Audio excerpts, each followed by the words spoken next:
Oke, assalamualaikum warahmatullahi wabarakatuh. Let's start our class day by reciting basmalah together. Bismillahirrahmanirrahim.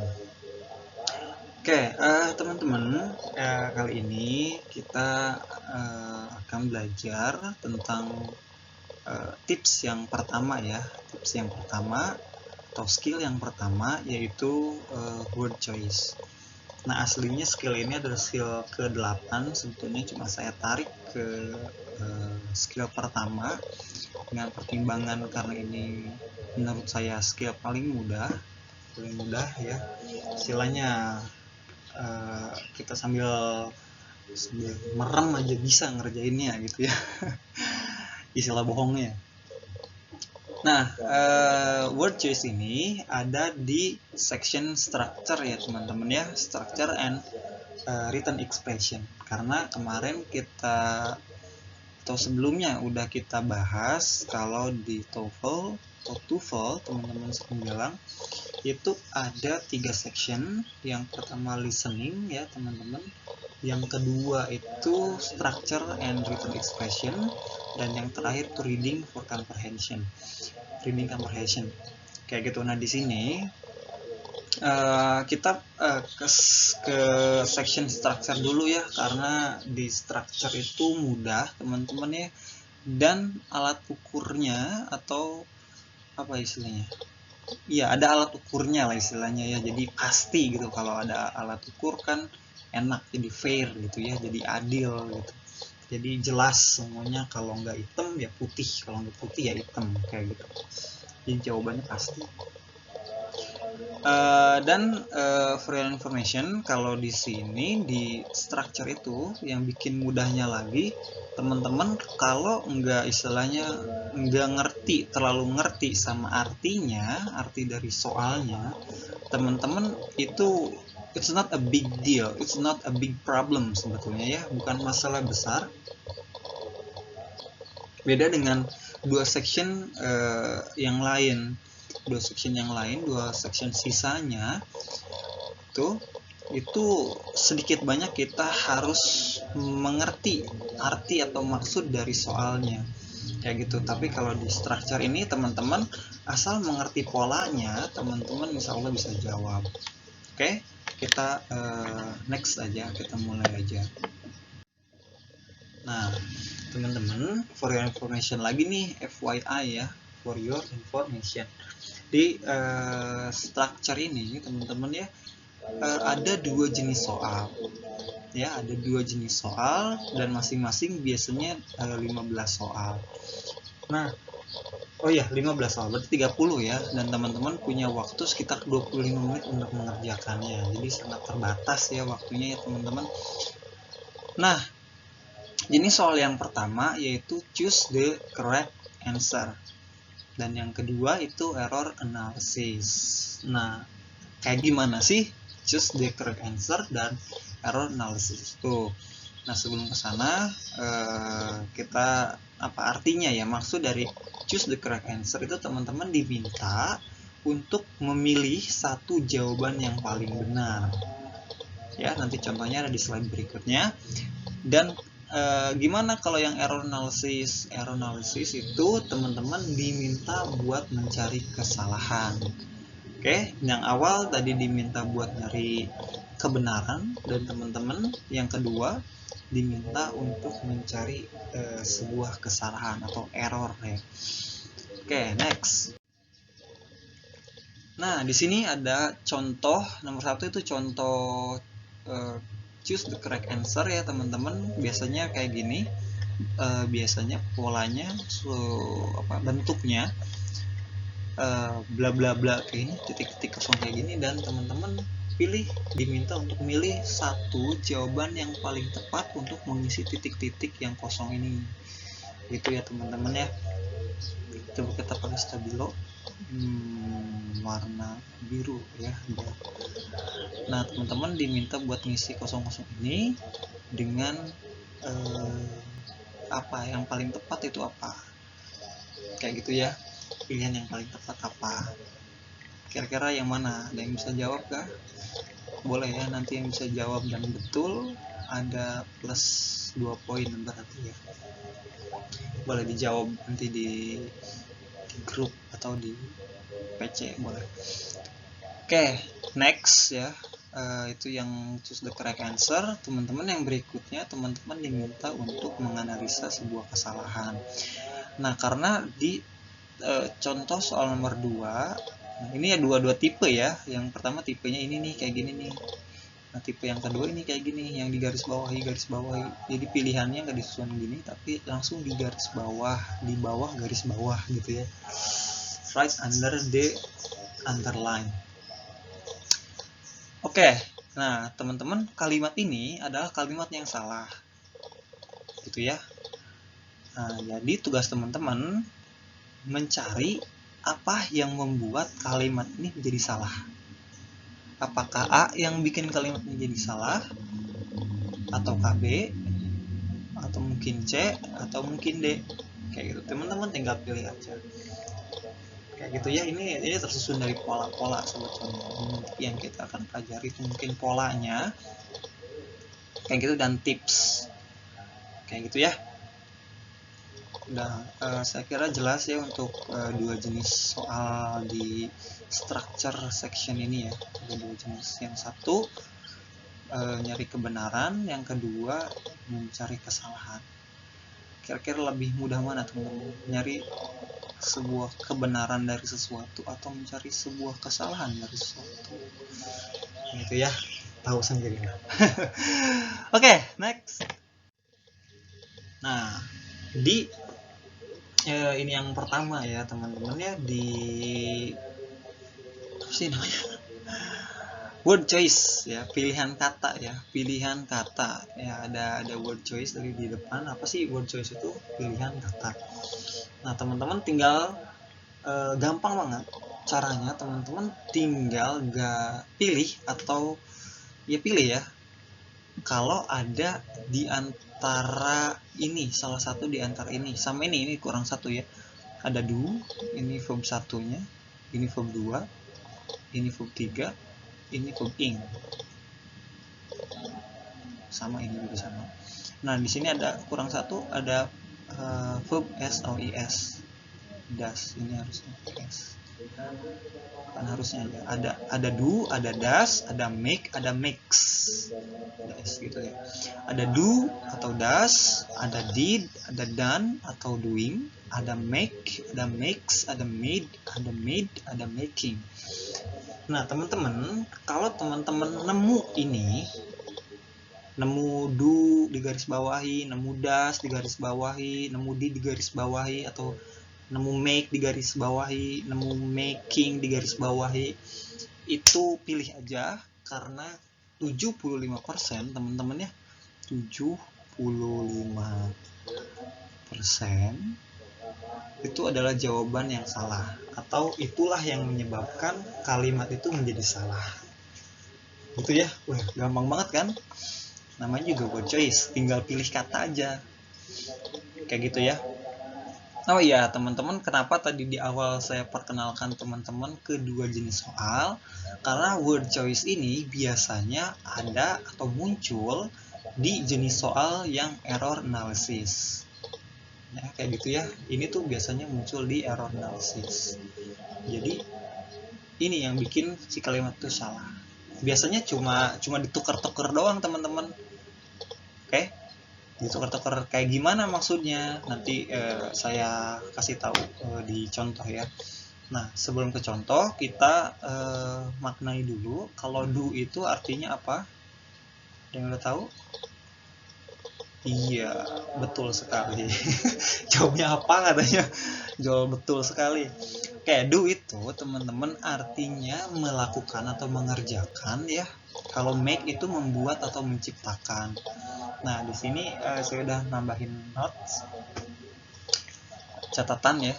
Do itu melakukan sesuatu yang sudah ada.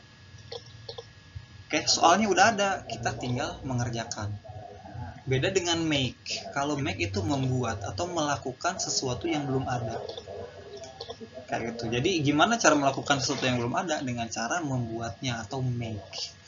kayak gitu ya. Jadi kita analogikan di sini. Oke, kita ulangi dulu. Kalau do itu melakukan sesuatu yang sudah ada. Soalnya sudah ada, kita tinggal mengerjakan. Oke. Sip, makanannya, hidangannya sudah ada, kita tinggal melakukan kegiatan makan. Makan. Nah, beda dengan make. Make itu sesuatu yang kita lakukan sementara hal tersebut belum ada. Oke, melakukan sesuatu yang belum ada. Jadi gimana caranya? Kita harus membuatnya dulu, harus menciptakannya dulu. Kita analogikan di contoh di sini nih ya. Seorang guru itu mengerjakan atau membuat ujian. Mengerjakan itu berarti do ya. Kalau membuat itu berarti make. Nah, gitu. Seorang guru mengerjakan atau membuat soal. Oke. Dua-duanya bisa aja, tapi umumnya teman-teman ya, common sense-nya guru itu membuat soal. Yang mengerjakan siswa. Jadi siswa mengerjakan soal, guru menciptakan atau membuat soal. Kira-kira ngerti ya teman-teman ya. Jadi nanti tuh suka di error-errorin gini. Teachers misalnya.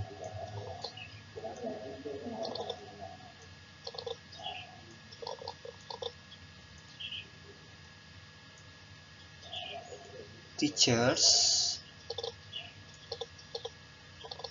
do exercise. Latihan. Itu ya, teachers do exercise. Nanti ini di garis bawah ya teman-teman. Ini A. Ini B. Ini D ya harusnya, bukan kayak B jadi ini C. Nah, kira-kira mana yang salah? Teachers-nya kah? Do-nya kah? Atau exercise-nya? Atau latihannya? Nah, teman-teman biasanya disalahin kayak gini. Harusnya kan yang betul, jadi teman-teman tinggal pilih ini maksudnya. Teman-teman tinggal pilih ini, karena ini do. Harusnya apa? Harusnya teman-teman pakai ini, make. Harusnya yang betul itu make. Itu ya, kira-kira begitu di kasusnya. Saya lupa bikin kasus di sini. Ini cuma analogi.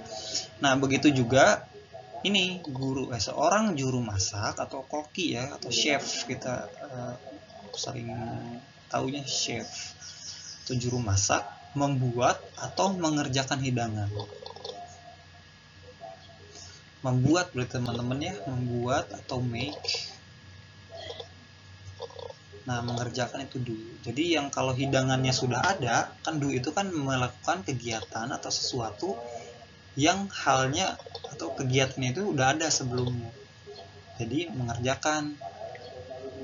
Nah, kalau membuat atau make itu menciptakan, halnya itu belum ada. Jadi juru masak itu kerjaannya atau tugasnya itu membuat hidangan, bukan melakukan hidangan. Istilahnya gitu ya, pantasnya.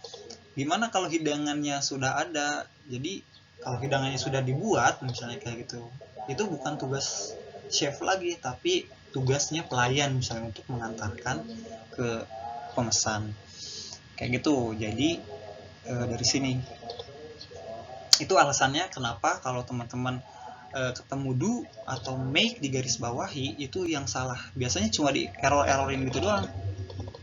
Kayak gini tadi, teachers do exercise. Ini nampak betul, sekilas betul, susunannya juga betul, polanya sama persis betul.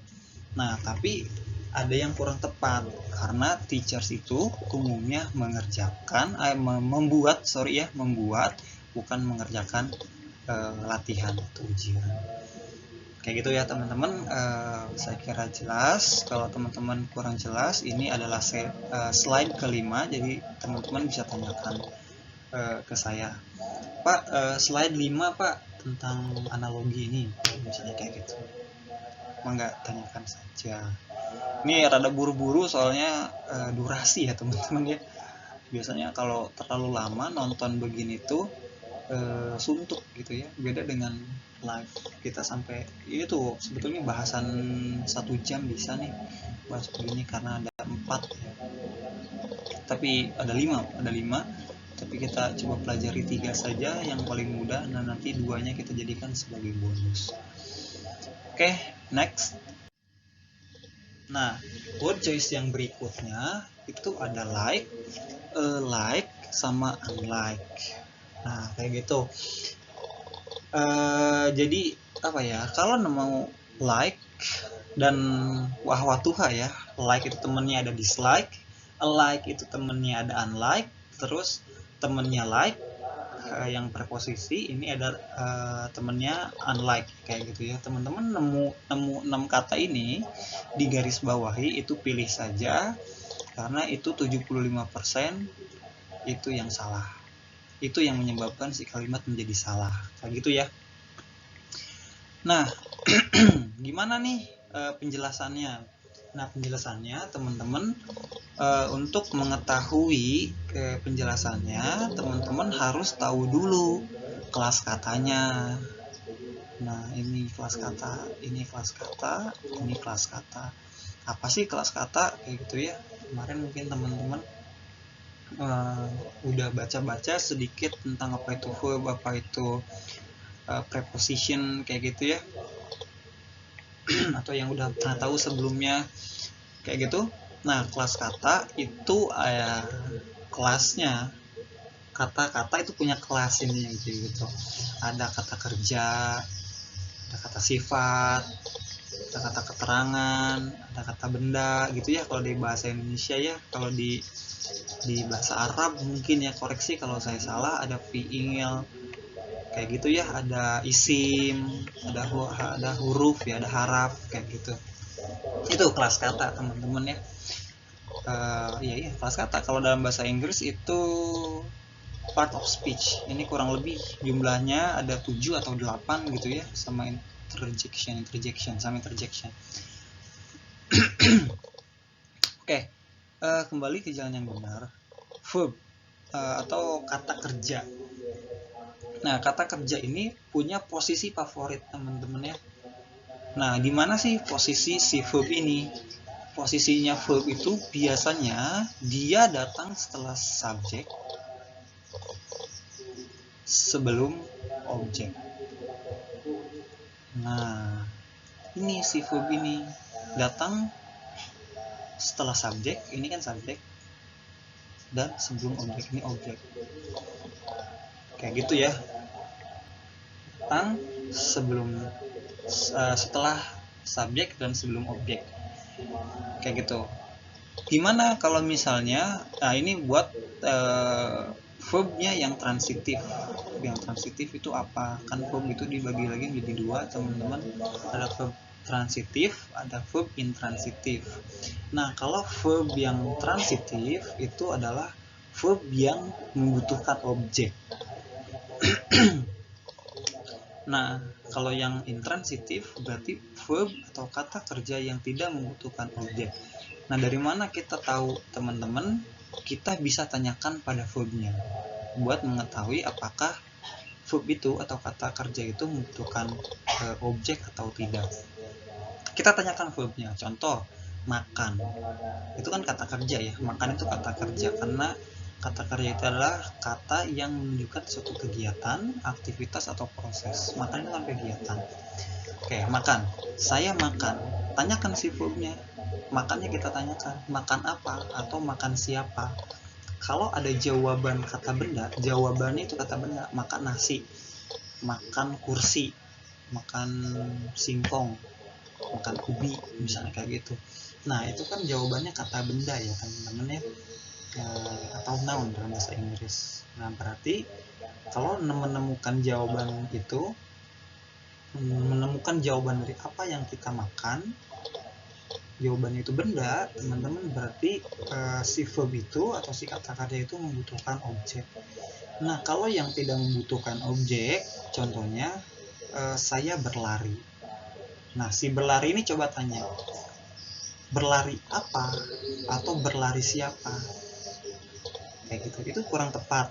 Kalau mau tanya dengan berlari bagaimana, bagaimana kamu berlari, kayak gitu kan. Saya berlari dengan cepat. Nah, dengan cepat ini adalah suatu cara. Ini adverb, artinya bukan kata benda atau bukan kata noun ya, bukan noun. Jadi kalau jawabannya itu kata keterangan, lari cepat, berlari dengan cepat gitu ya. Berlarinya apa? Tapi kurang nyambung kan kalau berlari apa. Tapi yang paling tepat itu berlari bagaimana kamu berlari. Saya berlari dengan cepat. Nah, kalau ditanya, nggak bisa ditanya pakai apa atau siapa, berarti si verb itu atau si kata kerja itu berarti dia intransitif atau kita butuh objek. Jadi si verb ini datang hanya setelah subjek. Inilah posisi favorit si verb, datang setelah subjek atau sebelum objek atau datang setelah subjek saja. Nanti contohnya di slide berikutnya ya, saya jelaskan dulu yang ini. Nah, berikutnya itu adjektif.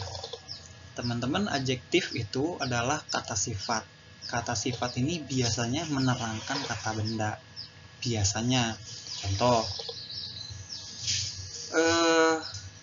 mobil merah.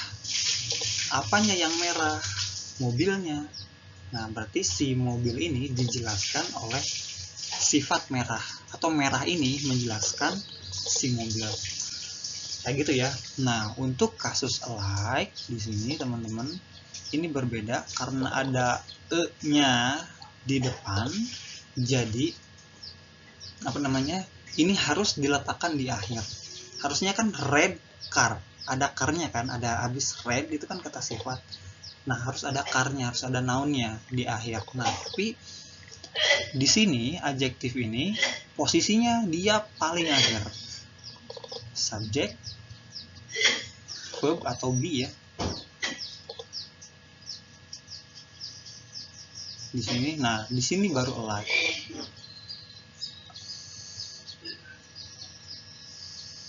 Nah, jadi posisinya paling akhir. Dan tidak diikuti dengan embel-embel setelahnya. Oke? Kayak gitu. Ini for your information. Nah, kayak gitu. Jadi alike ini pasti posisinya di akhir. Oke, nanti contohnya di slide berikutnya. Nah, gimana kalau misalnya kita alike ini diikuti sama kata benda? Teman-teman bisa aja, tapi a-nya harus dihapus. Nah, nanti masuknya ke preposisi. Oke, kita langsung ke contoh aja, bahas di contoh biar lebih mudah. Nah, teman-teman, ini ya, tadi di kasus yang pertama, yang verb ya, like sebagai verb. Like sebagai verb ini yang betul. Ini yang tepat ya. Kayak gitu, accept, subjek, likes-nya verb, I itu objek. Tuh, datangnya setelah subjek dan sebelum objek. Nah, biasanya itu dikecoh teman-teman. Di soal tuh dikecoh. Accept, like, I. Nah, ini teman-teman pilih. Kalau ada like sama like ya. Tadi itu apa lagi? Like, dislike, like, unlike sama like, unlike. Kalau ada itu di garis bawah itu otomatis yang salah. Karena ini yang menyebabkan si kalimat itu menjadi salah. Kayak gitu. Yang betul harusnya kayak gimana? Ini harusnya accept, likes. Tuh, like karena dia verb jatuhnya, bukan adjektif. Nah, ini kan diikuti ya. Kalau like ya nggak usah diikuti ini, karena like itu pasti di akhir. Contoh yang kedua nih, Harry Potter and James Potter are alike. Ini yang tepat karena alike di akhir kalimat dan tidak diikuti embel-embel kata setelahnya. Boleh nggak diikuti? Boleh, asalkan itu adverb atau kata keterangan. Oh ya, alike itu teman-teman ya pasti datang setelah be. Ini be ya, pasti datang setelah be. Be itu apa? Be itu kalau punya keluarga teman-teman. Jadi be itu nggak sendirian. Be itu ada 6, ada is, ada am, Is am ada are, is, am, are, was, were, been, being. 7 ada 8 sama be itu sendiri, bukan 6. Ulangi ya, keluarga be itu ada 7 ada 8 berarti ya. Is, am, are, was, were, been, being sama be itu sendiri. Nah, jadi kalau setelah kata-kata yang tadi itu harusnya pakai like. Contoh di sini Harry Potter, artinya itu mirip atau serupa. Harry Potter and James Potter are like. Harry Potter dan James Potter mirip. Ya, karena ini bapak sama anak. Kayak gitu, mereka mirip. Are like. Gimana kalau misalnya di sini diikutin embel-embel? Boleh, asal kata keterangan. Kayak gitu ya. Kata keterangan kayak kemarin, minggu lalu, kayak gitu ya, itu keterangan waktu. Kayak gitu ya. Boleh. Harry Potter and James Potter are alike yesterday. Today misalnya hari ini. Hari ini Harry Potter dan James Potter mirip misalnya kayak gitu. Itu boleh. Nah, tapi nggak ada kata benda kayak gitu ya. Gimana kalau misalnya alike ini nggak mau dipakai di akhir, tapi tetap kita mau bilang kalau James Potter sama Harry Potter itu mirip. Teman-teman tinggal hapuskan A-nya nanti di slide berikutnya ya. Nah, di contoh kasus soalnya teman-teman kayak gini. Harry Potter and James Potter are like. Nah, ini yang menyebabkan kalimat ini salah. Yang betul gimana? Harusnya alike. Karena ada be di sini. Is, am, are, was, were, been, being, dan be itu sendiri harus pakai alike. Nah, gimana kalau like doang? Nah, kalau like itu memaksa ini harus diikuti oleh embel-embel kata benda. Oke? Atau object of preposition. Kita bahas di contoh. Nah, gini ya. Nah, ini contoh. Nah, ini ada kan be lagi ya, is.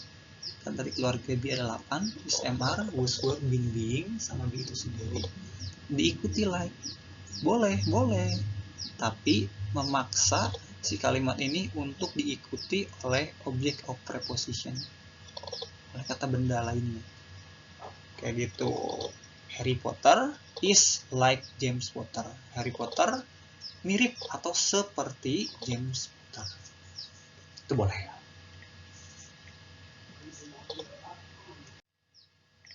Oke, lanjut ya. Tadi iklan kunci mobil. Oke, gitu. Jadi ini yang betul. Harry Potter is like James Potter. Harry Potter mirip James Potter. Kayak gitu. Sama.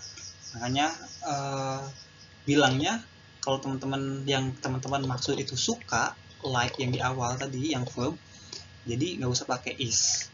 Misalnya kayak gini. Itu akan nggak usah pakai be. Itu akan merubah makna. Kalau teman-teman bilang kayak gini. I am like monkey. Yang teman-teman maksud mungkin saya suka monyet. Tapi kalau pakai be dan diikuti like kayak gitu, itu akan menjadi maknanya menjadi mirip atau kayak suka. Bukan suka. Ya kayak mirip maksudnya ya, bukan kayak raya harta benda kayak gitu ya. Jadi kayak gini. Yang teman-teman maksud saya suka monyet. Tapi teman-teman pakai be kayak gitu ya, itu akan merubah makna jadi maknanya mirip. Contohnya kayak tadi, I am like monkey. Saya seperti monyet. Nah, kalau yang teman-teman maksud itu suka, jangan pakai be kayak gitu ya, karena be itu ada is, am, are, was, were, been, being tadi ya, dan be itu sendiri. Jadi bilang aja I like monkey, saya suka monyet, kayak gitu ya. Hati-hati, itu sering dijumpai ya di kelas-kelas speaking misalnya kayak gitu.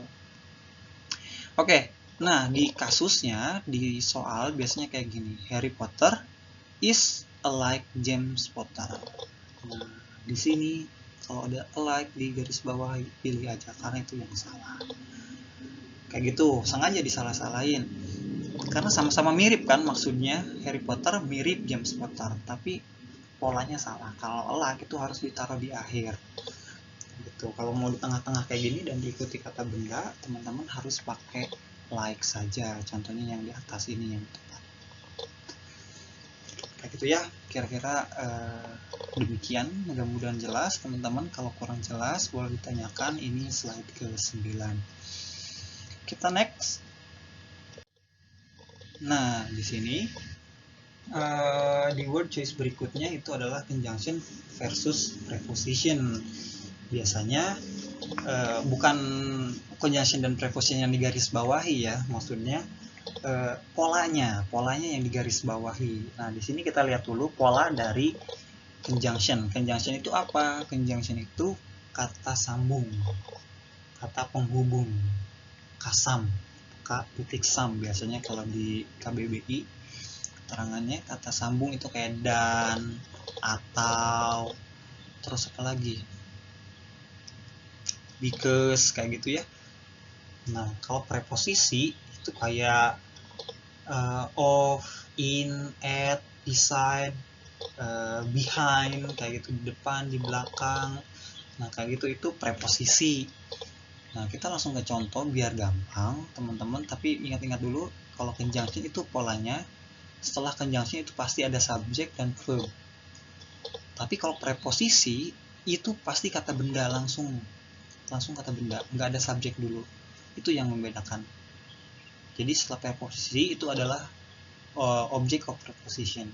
Tapi kalau conjunction itu harus ada subjek, ada verb lagi. Itu yang membedakan antara conjunction dan preposition. Oke, kita langsung ke contoh. Nah, di sini contoh, ini contoh yang betul ya teman-teman ya. Ini contoh yang betul, dua-duanya betul. Nia smiles because of love. Nah, ada because juga kan. Ini because, ini because. Tapi yang ini preposisi, yang ini conjunction. Kok bisa? Karena ada of-nya teman-teman. Nah, ini ada preposisi. Jadi setelah ini itu harus noun, harus object of preposition. Nah, kayak gitu ya teman-teman ya. Ini betul. Nah, biasanya di soal disalahin. Nanti kayak gini, Nia smiles because of she, misalnya she loves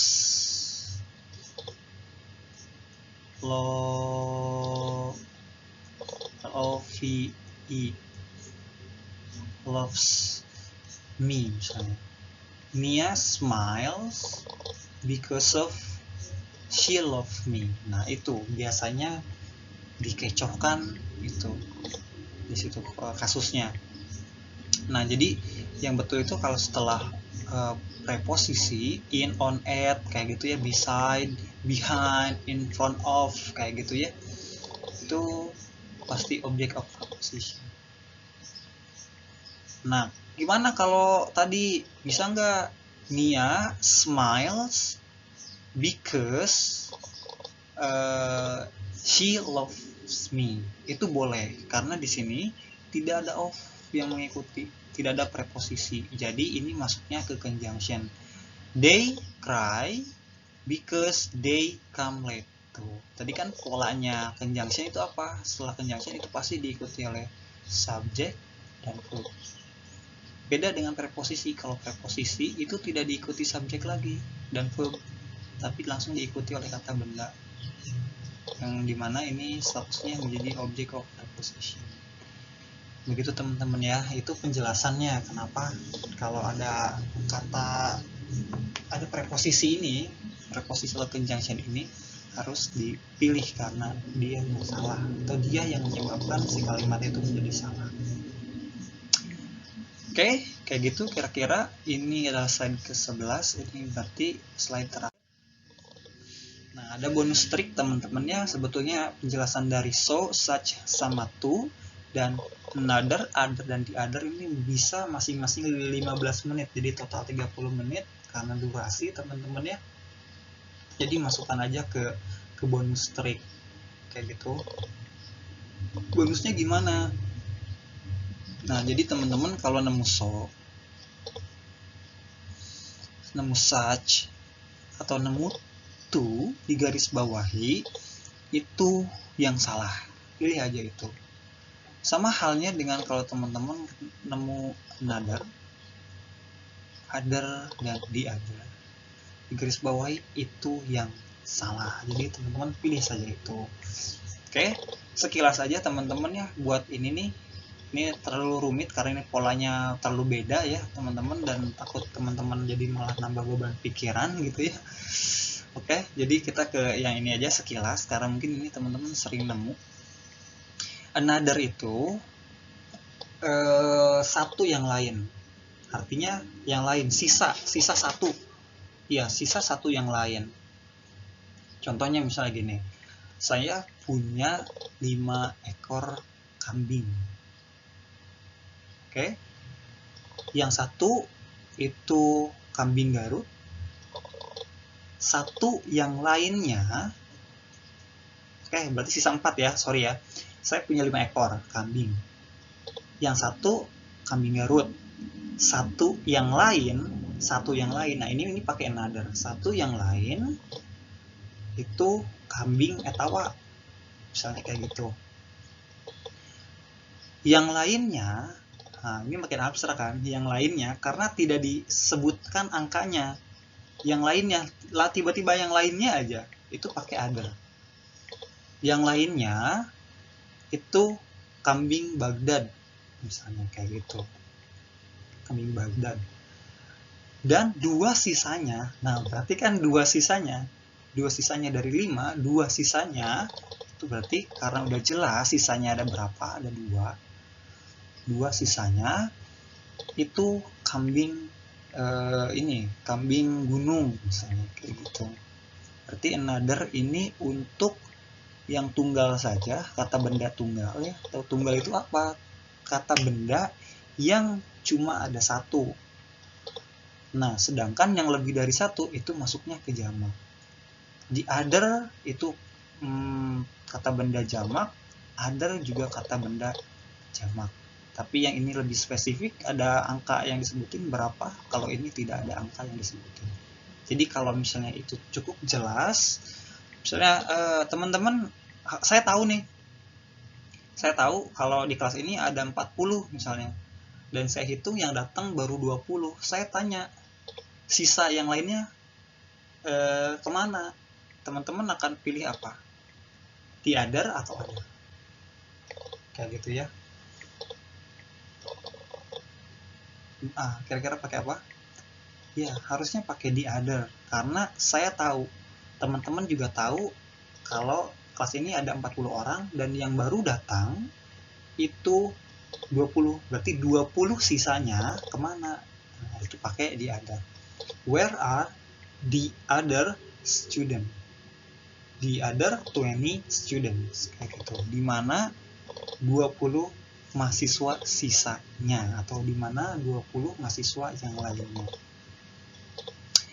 Oke teman-teman, itu aja mungkin untuk pertemuan sekarang. Sebelum kita tutup, coba kita simpulkan ya. Kesimpulannya adalah teman-teman, kalau teman-teman nemu tadi ya, verb yang tadi ada do, wahwatuha, do, does, did, done, doing, atau make, makes, made, and making, itu teman-teman di garis bawahi, tinggal pilih aja, karena itulah yang menyebabkan si kalimat menjadi salah.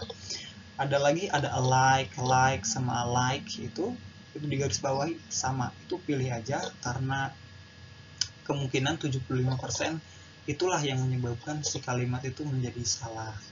Nah, berikutnya ada preposisi sama conjunction, teman-teman itu dipelajari lagi juga, boleh diulang-ulang supaya teman-teman lebih paham, atau boleh membaca literatur tambahan lainnya supaya teman-teman makin paham. Intinya cara kerja yang kayak gitu, teman-teman kalau nemu kata-kata itu, termasuk ini ya, so, such, sama to, dan another, the other, dan other, kalau ketemu kayak gini di soal, di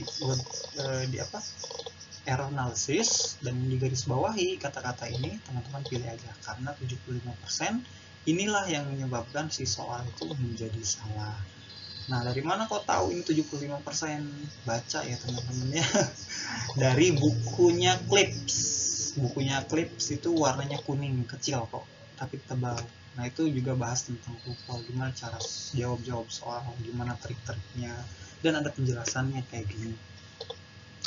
Oke, itu aja teman-teman buat sekarang. Jadi nanti kita latihan ya, saya akan kasih soal di ya secara terpisah ya, nggak di section sekarang, buat teman-teman pengayaan dan to check your understanding, apakah teman-teman sudah bisa mengerjakan ketika teman-teman ketemu jenis-jenis soal macam ini.